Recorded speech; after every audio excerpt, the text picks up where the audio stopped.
할렐루야. 감사합니다. 네. 먼저 말씀 들어가기 전에 일정 안내부터 드리겠습니다. 오늘 그 동영상은 22일 금요일 날 동영상이 오르고, 다음 주 동영상은 3월 29일 날 동영상이 올라갑니다. 그래서 제가 아직도 그 오른쪽 엉덩이 통증이 많이 회복이 안 돼서 지금 치료 중에 있으니까 여러분들이 조금 양해해 주시고 그렇게 해 주시면 고맙겠습니다. 그래서 유튜브 보시는 분들은 다음 주 29일 날 동영상이 올라간다고 보시고 하시면 되겠습니다. 오늘은 설교 제목이 내가 죽고 예수님이 산다는 주제 내용으로 오늘 갈라디아서 2장 20절 말씀으로 오늘 설교하도록 하겠습니다. 오늘 설교 제목은 우리 믿음에 가장 중요한 거예요. 우리 믿음 생활은 내가 살고 내가 산다가 아니고, 나는 내가 구원받은 자는 예수님과 함께 십자가에 못 박히고 대신 예수님이 삽니다. 믿습니까? 근데 실제로 우리가 그렇게 못 살잖아요. 아직도 우리 자아가 여전히 있잖아요. 그래서 우리는 사실 이 땅을 떠날 때 제일 치열하게 싸워야 될 게 뭐냐? 아직도 내 자아가 살아 움직이는 것을 이걸 십자가에 못 박고 그 대신 누가 살아야 됩니까? 1번 어머님이 살아야 된다.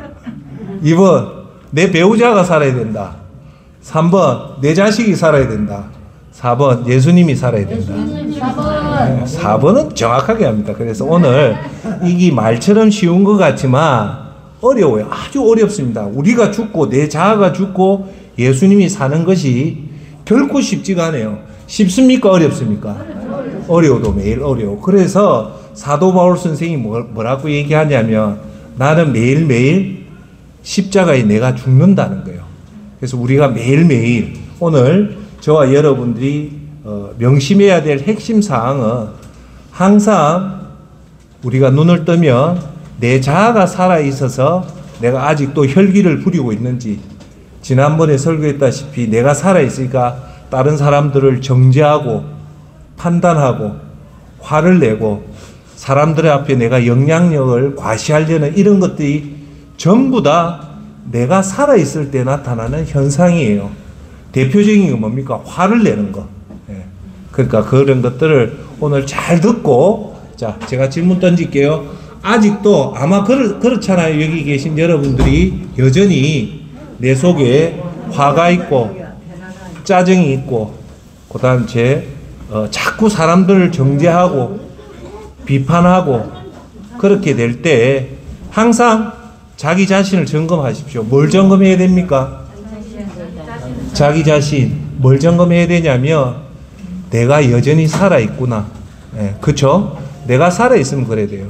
그래서 우리가 오늘은 산상수훈 5번째까지 말씀을 전거했는데, 오늘 산상수훈 6번째를 제끼고 오늘은 이 십자가에서 내가 죽는 것, 그걸 얘기를 좀 드려야 될 것 같습니다. 우리 산상수훈이 다시 한 번 더 얘기해. 마태복음 5장, 6장, 7장에 놓으면서 5장부터 산상수훈이 시작하잖아요. 그러면 산상수훈 5장에 제일 첫 번째 놓는 것이 뭡니까? 예수님이 산에 올라와서 제자를 가르치기 시작하면서 제일 먼저 가르친 게 뭐예요? 팔복이잖아요. 8가지 복을 언급을 하잖아요. 그러니까 여러분, 예수님이 설교의 모든 엑기스는 산상수훈에 5장, 6장, 7장에 다 들어가 있고, 그게 대략 한 40가지 말씀인데, 그 40가지 말씀에 제일 첫 번째 놓은 게 팔복이고, 팔복에 제일 첫 번째 놓는 게 뭐냐? 심령이 가난하잖아요. 그리고 애통해라잖아요. 그리고 온유해라잖아요. 이 세 가지가 뭐냐? 어째 보면 우리가 십자가에서 죽고 예수님이 살 때 나타나는 현상이 그거예요. 내가 심령이 가난해지고 내 자신의 애통이 느껴지고 온유해진다는 것은 뭐냐? 내가 죽었고 예수님이 살 때 뚜렷하게 나타나는 현상이 이 현상이에요.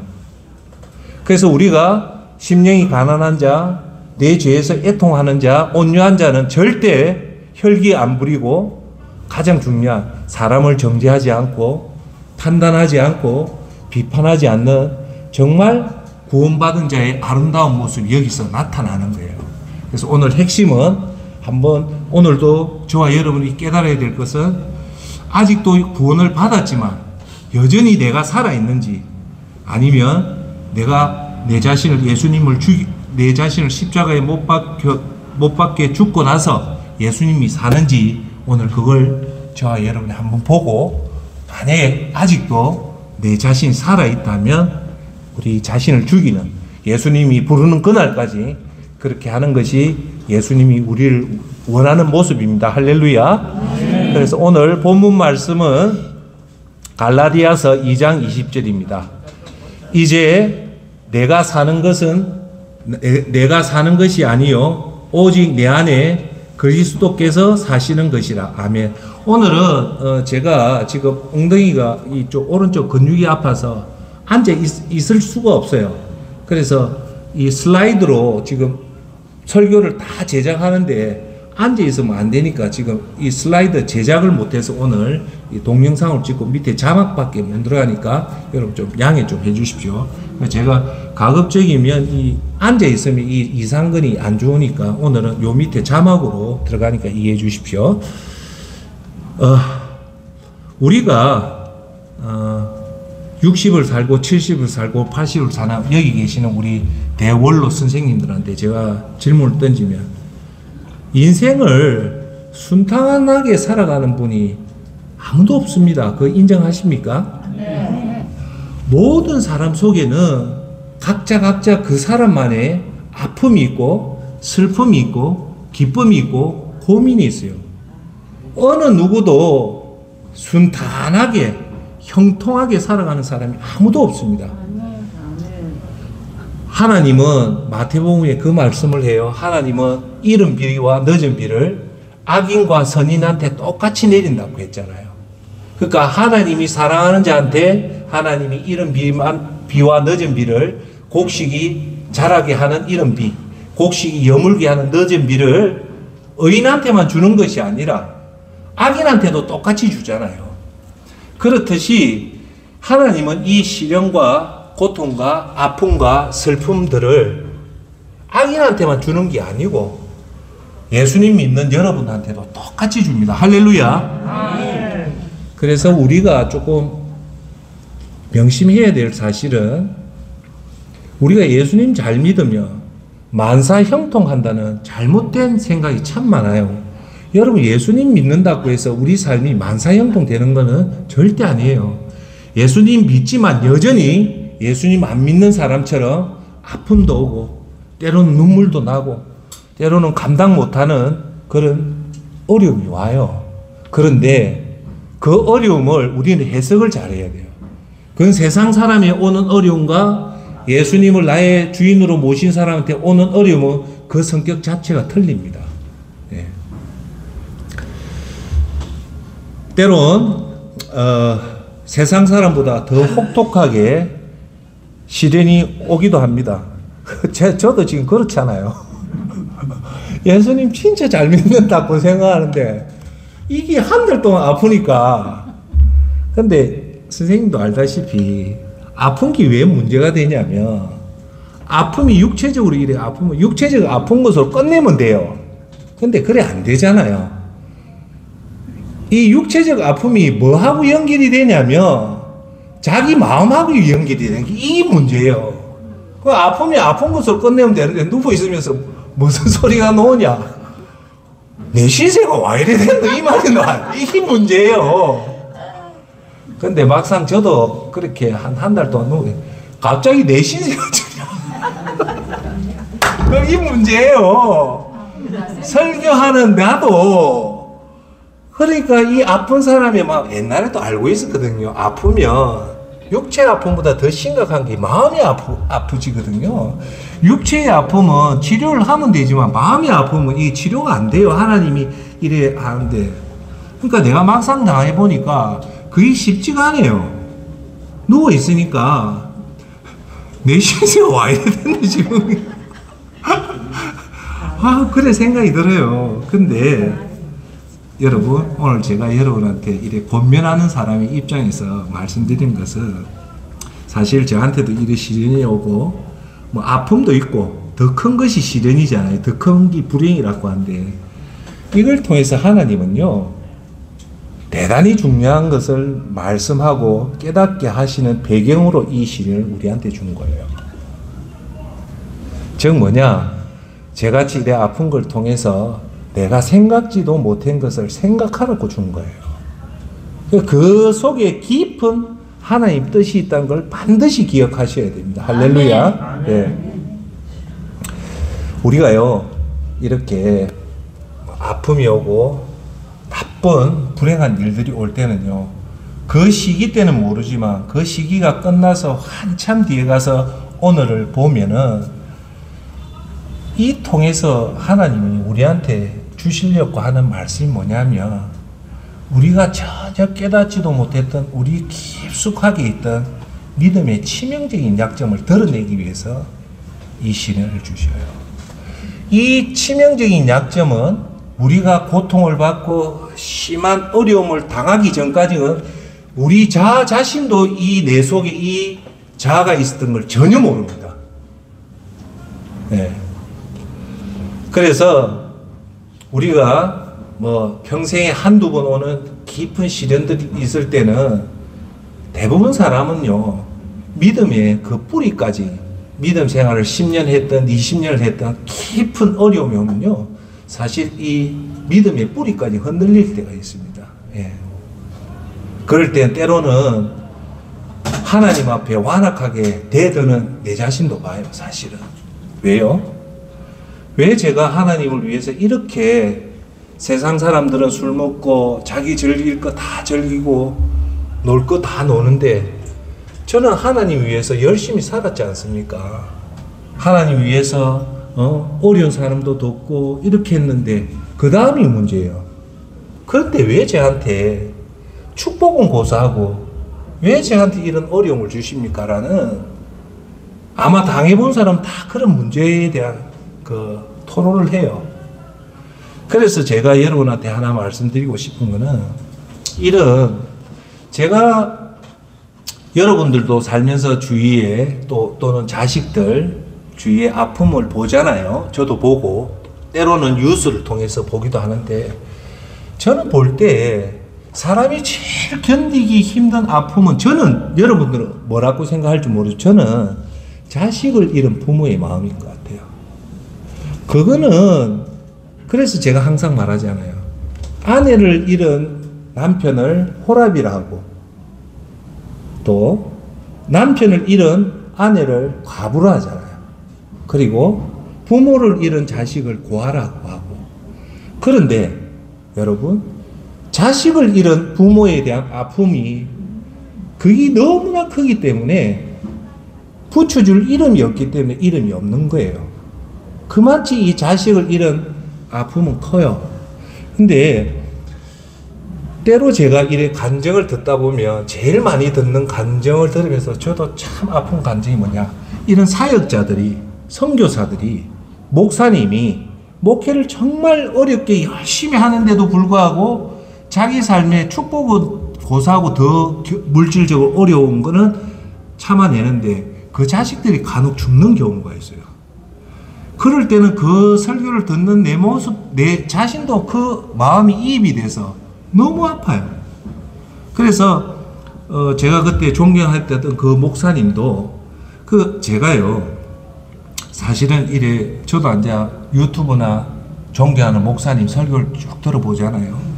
들어보면 설교도 조금 겁이 있다는 것보다 영성의 차이가 있어요. 좀 영혼을 건드린 깊이 있는 참 특이하게 귀한 설교들이 있어요. 그런 설교를 하시는 목회자의 하나의 공통점은 젊었을 때라든지 사역 때 아주 깊은 아픔이 있는 분들이 이 설교가 아주 깊은 설교를 많이 해요. 딱 그게 정확해요. 그래서 저분이 저런 깊은 내면에 깊이 있는 설교를 할 때 제가 궁금해서 이래 보면 아픔이 하나씩 다 있어요. 제가 말했던 그 정동석 목사님이 제가 참 좋아하거든요. 첫째, 온유하고 깊이 있는 설교를 잘 하셔요. 근데 그분이 하는 설교를 제가 잠시만 들어드릴게요. 그분이 지금 89세니까 그때 대학교 갔다면 대단한 수재잖아요. 근데 대학을 갔는데 자기는 평생 예수님을 위해서 결혼 안 하고 살려고 했대요. 그런데 부모님들이 그러면 안 된다, 장가 가야 된다 해서 이 목사님이 결혼의 목적도 모르고 부모님이 시키니까 순종하는 마음으로 결혼을 한 거예요. 중매를 했겠죠. 근데 대학교 다니면서 데이트도 한 번도 못 해보고 그냥 정말 순수하게 모태신앙으로 순수하게 자라왔던 분이에요. 그래서 결혼을 하고 나서 참 감사하게도 아들을 선물로 주신 거예요, 하나님이. 근데 이 아들을 케어하다 보니까 이 애가 그리 명석한 거예요. 하나를 가르쳐주면 잘 알고 또 찬송가를 가르치면 찬송가를 잘 따라 부르니까 정말 아브라함이 100세의 이삭을 얻었던 그 기쁨이 이 애한테 있었다는 거예요. 너무 기쁘더라는 거예요. 애가 똑똑하고. 그런데 이 애가 4살 되던 때부터 희한하게 왼쪽 눈에 눈물이 안 나오더라는 거예요. 이상하다. 그 귀한 애니까 부모들이 보잖아요. 그러다가 어느 순간에 왼쪽에 작은 까만 점이 생기더라는 거예요. 그래서 이거 이상하다 싶어서 병원에 데려갔더만 병원에서 하는 말이 암이래요. 그래서 암이래서 이 암을 빨리 왼쪽 눈을 의사말로 이걸 빨리 어떻게 뽑아내든지 치료를 안 하면 오른쪽 눈까지 전이가 되기 때문에 이걸 어쩌면 두 눈을 뽑아야 된다는 거예요. 그러기 위해서는 왼쪽 눈을 뽑아야 된다는 거예요. 그 30대의 목회자가 그 얘기를 들었을 때 그걸 감당할 수 있냐면 못 감당하잖아요. 제가 60인데도 내 자식한테 그렇게 하면 60 살아온 나도 감당 못할 시련인데 그 호부 30살짜리 되는 그 청년한테 그 시련이 오니까 그 시련이 얼마나 컸겠습니까? 그래서 목사님이 기도원으로 산으로 들로 다니면서 자기 아들을 살려달라고 그래 기도를 했대요. 얼마나 기도를 했겠습니까? 그런데 애가 차도가 없더라는 거예요. 점점 눈이 앞으로 튀어나오더래요. 그래가지고 그렇게 하는데 어느 순간에 자기 그 목사님 표현으로는 애가 너무 아파하니까 장난감을 사주면 그 장난감을 탁 받는 순간에 이 목사님의 마음이 무너지더래요. 그 애는 기뻐하는데 목사님은 곧 있으면 내 애가 떠난다는 그 생각을 하니까 그 장난감을 주는 순간에 애는 기뻐하지만 자기 마음은 곧 이별을 한다는 그 마음이 있더라고요. 그러면서 정동성 목사님이 우리 일반 부모님 같은 말씀을 하셔요. 그 똑똑한 애가 태어나는 순간 그 목사님 표현에 하면 내 영혼이 그 애 속으로 들어가더라는 거예요. 즉, 그 애는 아프면 안 되고 그 애 아픈 것이 내 속에 와야 된다는 그런 영혼이 바뀌는 그 애를 그래 좋아하니까 그렇게 되더라는 거예요. 네. 얼마나 사랑했으면. 그러니까 그 애의 아픔을 볼 때 그 부모의 마음이 얼마나 찢어졌겠어요. 그러니까 들로 산으로 기도원으로 그렇게 기도를 했대요. 근데 차도가 없더래요. 그러다가 목사님이 그 자녀의 투병이 대략 한 3년이 걸렸대요. 3년 빨리 죽을 줄 알았는데 3년을 끈 거예요. 끌면서 그 3년의 자기의 고통을 얘기하는 것이 뭐냐면 이렇게 정확하게 표현을 해요. 하나님은 자기를 건드리지 말아야 될 부분을 건드렸다는 거예요. 그렇잖아요? 건드리지 말아야 될 부분, 우리가 견딜 수 없는 그 부분을 건드렸다는 거예요. 그게 뭡니까? 하나의 아들을 건드렸다는 거예요. 그러니까 그 정동수성 목사님 표현에 의하면 30세 된 애 속에 100세를 다 살았던 노인의 마음이 들어왔다는 거예요. 너무 고통스러우니까. 100세를 살아온 그 노인의 마음이 자기 속에 있더라는 거예요. 그러니까 즐거운 사람을 보면 왜 즐거운지를 모르겠대요. 자기한테 돈이 있어도 아무 소용없고 자기한테 명예가 있어도 아무 소용이 없더라는 거예요. 그러다가 새벽 2시에 그 애를 위해서 이렇게 기도를 하는데 그 순간에 호흡을 딱 멈추더래요. 그러면서 이 목사님이 하는 말씀 이래요. 호흡이 딱 멈추는 순간 애가 돌이 되더라는 거예요. 돌이 되고 이 애가 흙으로 돌아가는구나 라고 그렇게 생각이 들어요. 그런가 동시에 그 정도 탁 떨어지더라는 거예요. 예. 그래서 정동석 목사님이 그 애를 잃으면서 얼마나 하나님한테 원망을 했겠습니까? 아까 했던 말이 그 목사님 말이에요. 왜 이 젊은 목회자한테 이런 시련을 주냐고 그렇게 하나님한테 원망도 했다는 거예요. 그런데 놀라운 사실은 이 정동석 목사님은 이 과정을 다 겪고 이제 90세에 가까이 와서 이 30세를 60년 전을 회상하는 얘기를 할 때 내가 깨달은 거예요. 왜냐하면 제가 한번 여러분한테도 얘기했는가 모르겠지만 네팔에 갔던 선교사가 여러분 기억나요? 아내하고 마누라가 집 사역하고 갔다 오는데 그 집에 딸 2명이 있는데 불이 나가 애 딸이 타 죽었다는 얘기를 했잖아요. 근데 그 선교사는 그 이후에 일에 대해서 간증이 못 들었어요. 그래서 그것으로 끝난 줄 알았는데, 그래서 그 설교를 하고 나서요, 제가 뚜렷하게 기억하는 게, 그 설교하기 전에 우리 유튜브에 제 기본 성기 예수님 조회수가 엄청나게 많았어요. 그런데 내가 왜 기억하냐면 그 네팔 선교사 얘기를 딱 하고 나서요, 갑자기 유튜브의 조회수가 뚝 떨어지는 거예요. 거의 뭐 그때는 130회, 140회가 조회수가 많은데 그 설교를 하고 나서요, 갑자기 50회로 뚝 떨어지는 거예요. 그러니까 뭐냐, 제가 나름대로 생각했던 게 뭐냐, 내 유튜브에 오시는 분들이 제가 내 나름대로 좀 실망을 했어요. 이분들이 내 유튜브에 온 사람들은 기복신앙의 그런 게 있지 정통 우리 믿음을 가진 분은 아니구나 하면서 내가 설교할 때 이런 말 조심해야 되겠다라고 했는데 하나님이 정동숙 목사님을 통해서 가르쳐줘요. 그리고 나서 60년 후에 흘러서 정동숙 목사님 이 말을 하는 거예요. 그리고 나서 하는 말이, 그렇게 내가 감당할 수 없는 그 시련이 100세의 노인이 내 속에 들어왔지만 예수님이 내 마음을 위로해 주더라는 거예요. 어떻게? 사랑하는 아들아, 너 아들은 이제 내 예수님 품 안에 있으니까 아무 걱정도 안 해도 된다는 그 위로를 주더라는 거예요. 할렐루야. 네. 그리고 나서 이 정동석 목사님 하신 말씀이 뭐냐, 이 30대에 경험했던 이것은 대학교 가서는 도저히 못 배울 것을 그때 배웠다는 거예요. 누가 가르쳐 줄 수 없는 것을 그때 배웠다는 거예요. 이거는 학교에서도 배울 수도 없고, 선생이 가르쳐 줄 수도 없고, 목사님이 가르쳐 줄 수도 없고, 신학적으로도 가르쳐 줄 수 없는 사건을 자기 아들을 통해서 배웠다는 거예요. 할렐루야.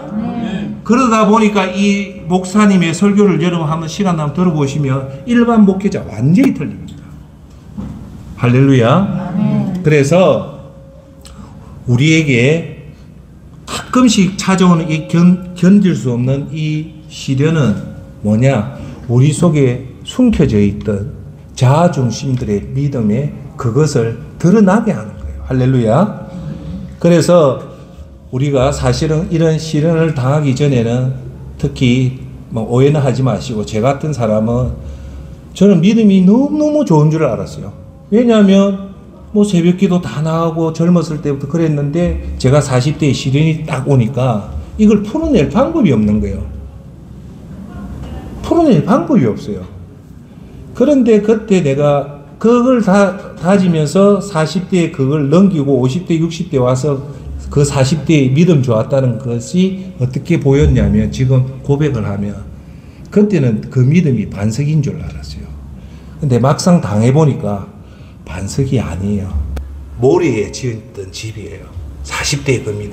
그러니까 지금도 솔직히 제가 볼 때 저는 어째 보면 믿음 생활 기도도 열심히 하고 예배도 매일 드리고 이렇게 하기 때문에 나는 반석이라고 생각하지만 저는 그래 안 생각해요. 40대의 그 내 모습을 봤기 때문에 지금도 여전히 저는 모래에 서 있는 믿음이라고 조심스럽게 생각을 합니다. 왜? 40대의 그 시련을 통해서 내가 형편없는 내 자신을 보게 된 거거든요.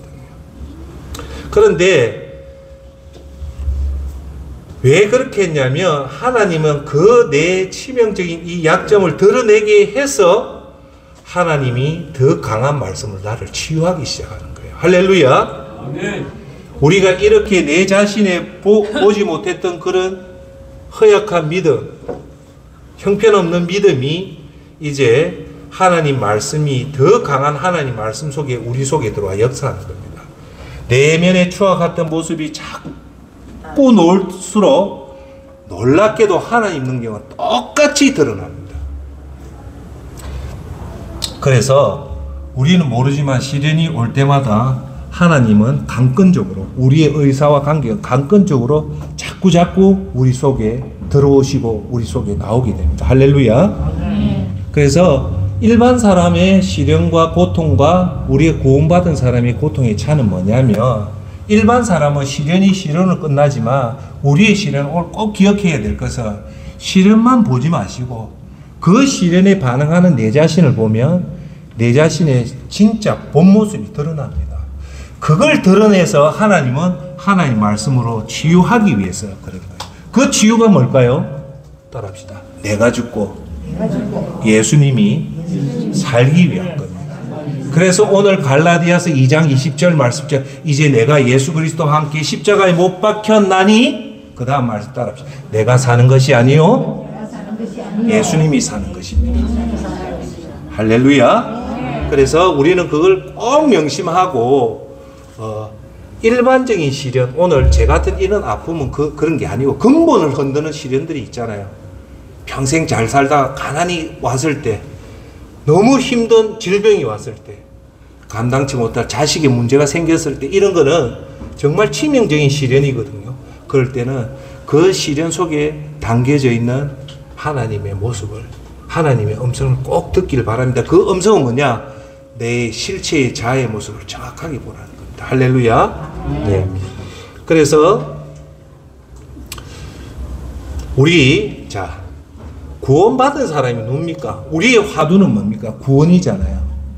우리의 화두는 다시 한 번 더 얘기하면 우리의 화두는 이 땅에 잘 사는 것도 중요하지만 더 중요한 게 있잖아요. 그 중요한 게 뭡니까? 이걸 사지선답으로 해야 됩니까? 이건 사지선답으로 할 문제가 아닌데 더 중요한 거는 내가 진짜 천국 가는가를 봐야 돼요. 내가 진짜 천국 가는가. 오늘 시간 때문에 내가 잠시 얘기할게요. 여러분 하나만 보십시오. 진짜 구원받은 자는요, 진짜 구원받은 자는 이것만 보시면 돼요. 자, 그럼 제가 질문부터 던지고 합시다. 진짜 구원받은 자는 구원받고 나서 죄를 지을까요? 안 지을까요? 예? 진짜입니까? 자, 보세요. 확신이 있는 사람은요, 제가 꼭 그래 해. 이 사람이 우리 애나 뭐 질문해가 이게 맞나 안 맞나 할 때 이게 진짜인지 아닌지 내가 알 수 있는 방법이 있어요. 그게 뭐냐? 눈을 이렇게 크게 뜨고요. 진짜입니까? 이렇게 물어보면 확신이 있는 사람은 더 고개를 들어요. 진짜 맞다! 이러고 확신이 없는 사람은 꼬리를 내려요. 잘 모르겠는데요. 그런데 진짜입니까? 진짜 맞대요. 네. 맞습니다. 구원받은 사람도 구원받은 이후에 죄를 짓습니다. 네. 그런데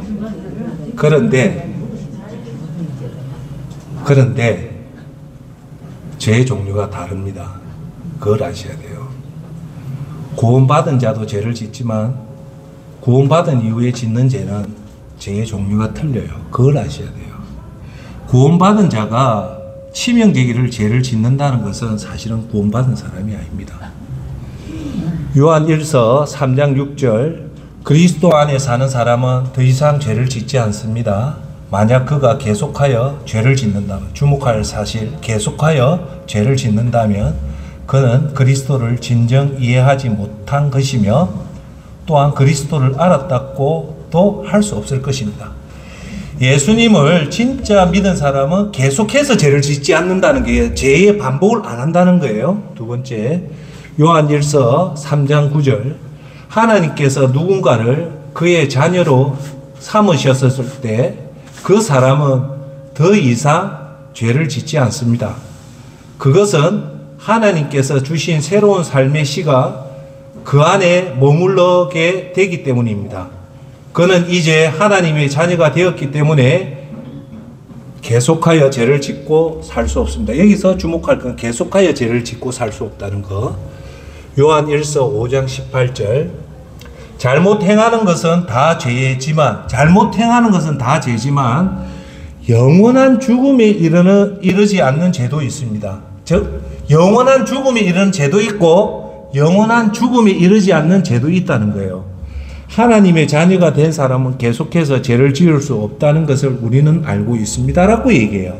자, 그러면 여기서 오늘 봐야 될 것은 구원받은 사람이나 구원 안 받은 사람이나 죄를 짓지만 구원받은 사람은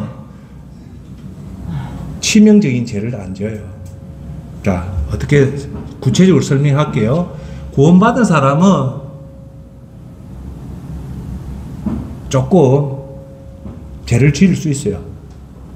약한 거짓말, 뭐 교회 조금 빠지는 이런 거는 이해할 수 있는 죄지만 치명죄는 죄를 안 져요. 그 대표적인 게 뭐냐? 지금으로 말하는 십계명의 죄, 이런 죄는 구원받은 자가 죄를 짓는다면 그거는 구원받은 자가 아닙니다. 이거는 구원받은 자는 절대 지을 수 없는 죄예요. 자, 첫 번째가 뭐냐? 하나님 외에 다른 신을 섬기는 거는 이건 구원받은 자가 하는 게 아닙니다. 무슨 말인가 알겠어요? 두 번째, 제대로 구원받은 자는 절대 우상 앞에 절 안 합니다. 이해되세요? 네. 세 번째, 구원받은 자는 가끔씩 자기도 모르게 하나님 말씀을 좀 훼손할 수 있지만 하나님 이름을 심각하게 훼손하는 죄는 안 짓습니다. 네 번째, 하나님을 제대로 구원받은 자는 주일을 한두 번은 빠질 수 있어요. 한두 번. 무슨 일로 빠질 수는 있지만 심각하게 석 달, 넉 달, 다섯 달, 1년 동안 빠질 수는 없어요. 이해하시겠죠? 주일을 빠지는 것은 어떤 이유로 한 주, 두 주 정도는 빠질 수 있어도 석 달, 넉 달, 다섯 달, 여섯 달 꾸준하게 빠질 수는 없다는 거예요. 다섯 번째, 부모한테 조금 역정을 내고 부모한테 용돈을 좀 적게 짓는 것도 잘못된 죄지만 이런 거는 이해할 수 있는 죄지만 부모를 심각하게 학대하는 것은 이거는 구원받은 자가 할 죄가 아닙니다. 이해하세요? 이해하시죠?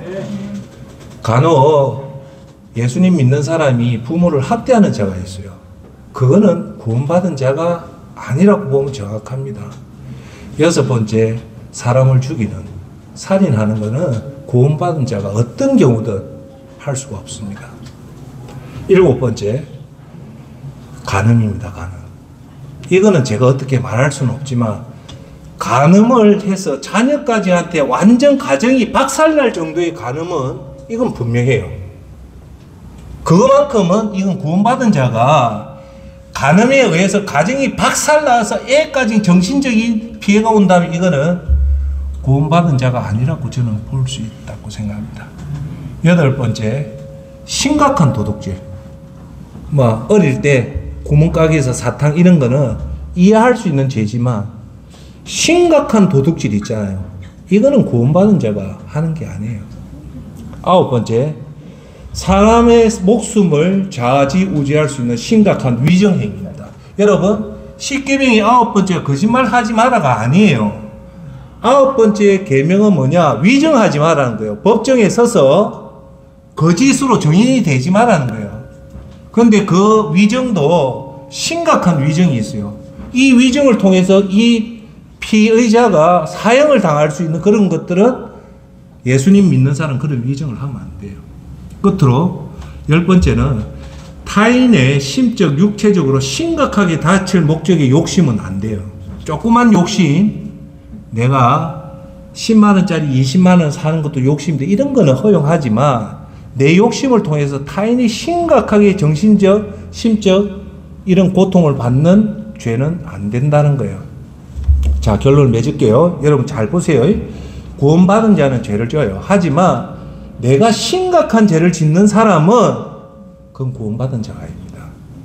가장 좋은 것은 어떤 경우든 우리가 죄를 안 짓는 것이 제일 좋겠죠. 그렇게 하려면 제일 중요한 건 성령의 충만함을 받으면 죄를 안 져요. 그래서 한번 따라 합시다. 여러분, 요 말은 꼭 깊이 새기고 하시면 여러분한테 도움이 됩니다. 뭐냐? 따라 합시다. 죄는 알면 도망간다. 그러니까 이거예요. 오늘도 아침에 기도할 때 하나님 내가 죄를 안 짓게 해주십시오. 요 기도 한마디 때문에 오늘 전체의 어떤 죄도 우리가 이겨요. 그런데 죄를요 잊으면 당합니다. 그러니까 우리가 오늘 하나님 내가 이 치명적 죄와 싸우게 해주십시오 이런 기도를 한 달 이상 하면요 우리가 죄에 대해서 죄의 위험성을 잊어버리면 죄한테 당해요. 그래서 우리가 잊었을 때 죄와 고분분투하는 것보다 더 지혜로운 거는 따라합시다. 매일 짧게라도 죄의 경각심을 가지자. 그렇게 하면요 여러분이 이 땅 떠나는 날까지 매일마다 조금씩 하나님 죄를 위험하게 생각하게 해주십시오. 이거는 기도가 5초도 안 되잖아요. 그렇게 하면 오늘 하루는 무조건 죄를 이깁니다. 죄는요 죄가 위험하다는 것을 깨닫고 있는 순간 절대 죄가 우리를 못 침해요. 할렐루야. 네. 그래서 제가 말했던 것은 구원받은 자의 특징은 이거고요. 그걸 더 정확하게 얘기하면 내 자신을 십자가에 못 박고 예수님이 사는 것이 구원받은 자의 진짜 모습입니다. 다시 한 번 더 얘기할게요. 우리가 구원받은 자는 내 가치관, 내 생각들을 다 버리고 예수님의 가치관과 예수님 말씀대로 사는 예수님이 사는 것이 우리의 최종의 목표가 그거예요. 할렐루야. 자, 그 예를 들게요. 모세가요 애굽에 40년 동안 애굽의 왕자로 살 때는요 바로 애굽 왕 다음으로 위치에 있었던 게 모세입니다. 왜요? 모세는 왕자로 있었기 때문에 모세는 120살까지 살거든요. 40년은 애굽의 쉽게 말해서 애굽, 지금으로 치면 미국의 대통령 아들로 40년을 살고 또 40년은 광야에서 40년을 살고 그럼 도합 몇 년입니까? 80년이죠. 나머지 40년을 이스라엘 200만 이스라엘 민족을 이끌어서 가나안까지 이끌었던 40년을 그렇게 살아요. 그런데 모세가요 이 초창기 40년은요 바로 왕 다음 위치에 있었던 정말 부귀공명영화 누리면서 세상 지식과 학업을 다 했던 아주 지식 많고 아주 지혜로웠던 40년을 모세는 보내요.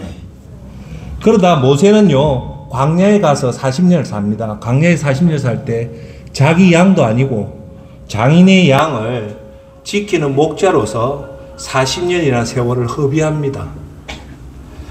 그 40년을요 모세가 자기 지내왔던 40년 애굽의 왕자로 화려했던 애굽의 왕자로 살았던 삶에 비해서 이 광야 40년 자기를 뭐라 생각했습니까?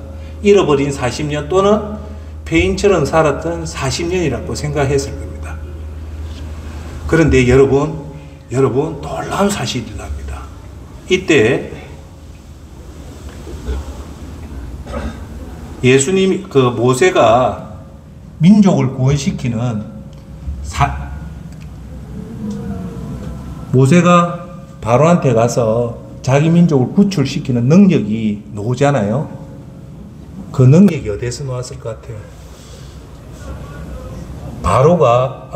모세가 바로 밑에서 왕자로 살았던 그 40년 세월을 하나님 썼을까요? 아니면 폐인처럼 쓸모없이 살았던 그 목자의 40년을 썼을까요?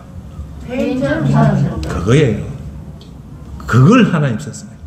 모세의 능력은 바로 왕에 있었던 40년의 세상 지식의 능력을 하나님 쓴 게 아니고 광야에서 폐인처럼 살고 버려졌던 그 40년 모세를 통해서 하나님 그 모세를 쓴 거예요. 그걸 더 쉽게 얘기하면 하나님은 그 40년 광야 세월을 통해서 모세의 자아를 없애게 만들어진 거예요. 그래서 그 없어진 모세의 자아 속에 누가 들어옵니까? 예수님이 들어왔을 때 비로소 예수님은 그 예수님을 통해서 위대한 히브리 민족을 탈출시키는 거예요.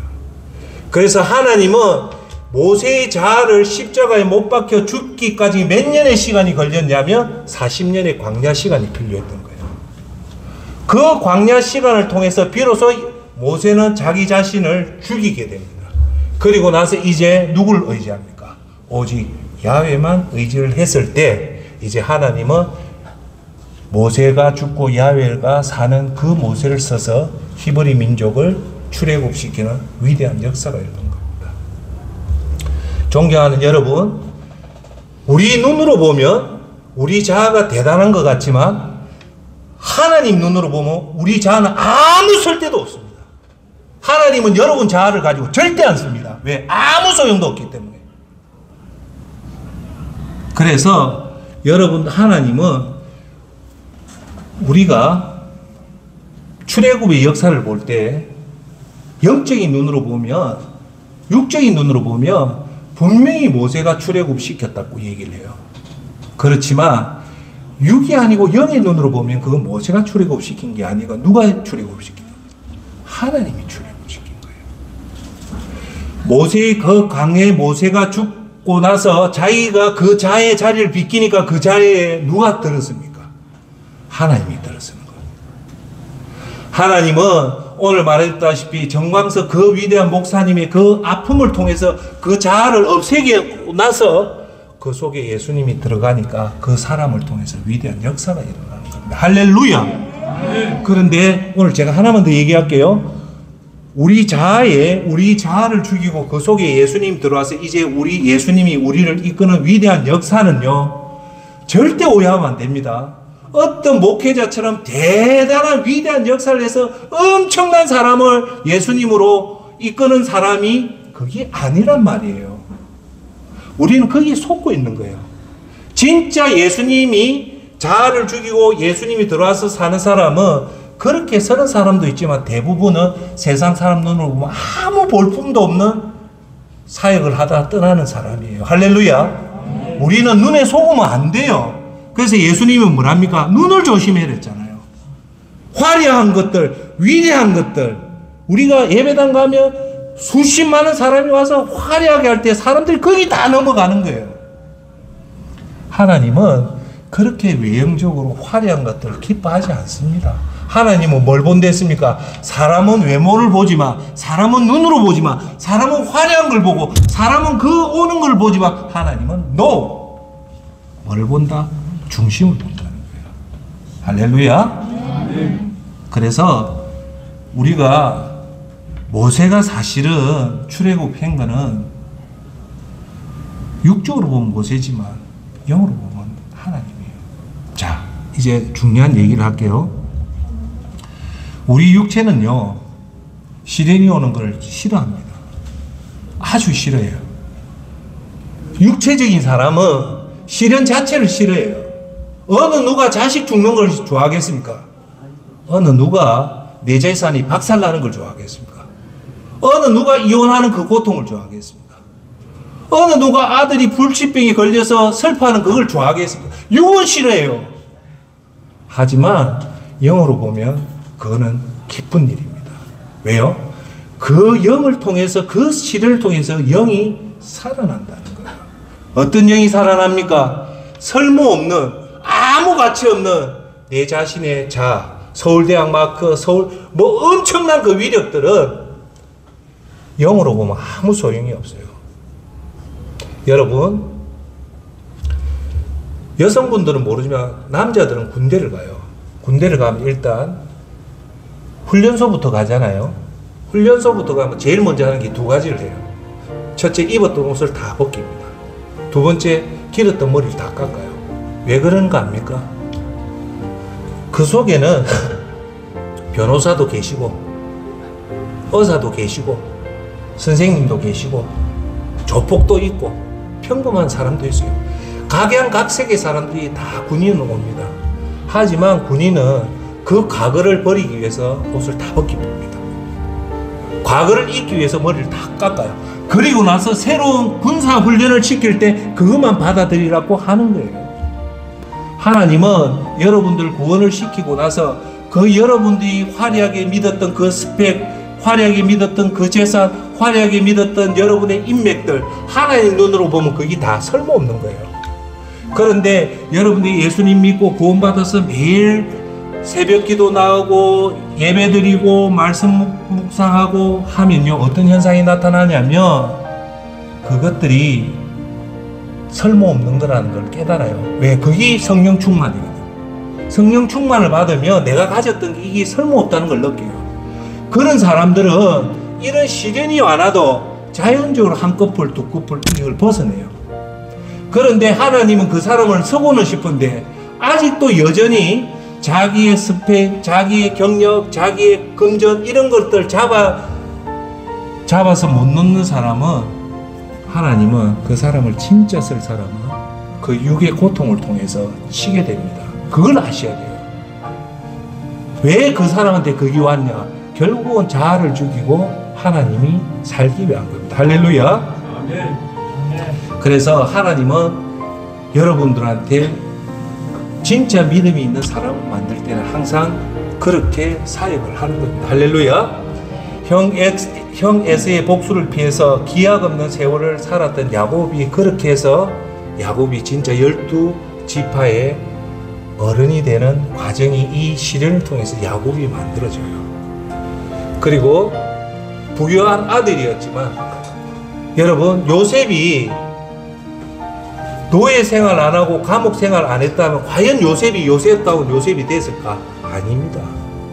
하나님 요셉을 쓰기 위해서 그 화려했던 아들의 신분을 다 벗기고 빨가벗기고 노예 생활과 심지어는 성폭행범이라는 누명을 써서 무려 13년 동안에 그 시련을 통해서 요셉의 자아를 다 없애고 그 자리에 예수님이 들어섰을 때 하나님은 이 요셉을 통해서 큰일을 이루는 겁니다. 할렐루야.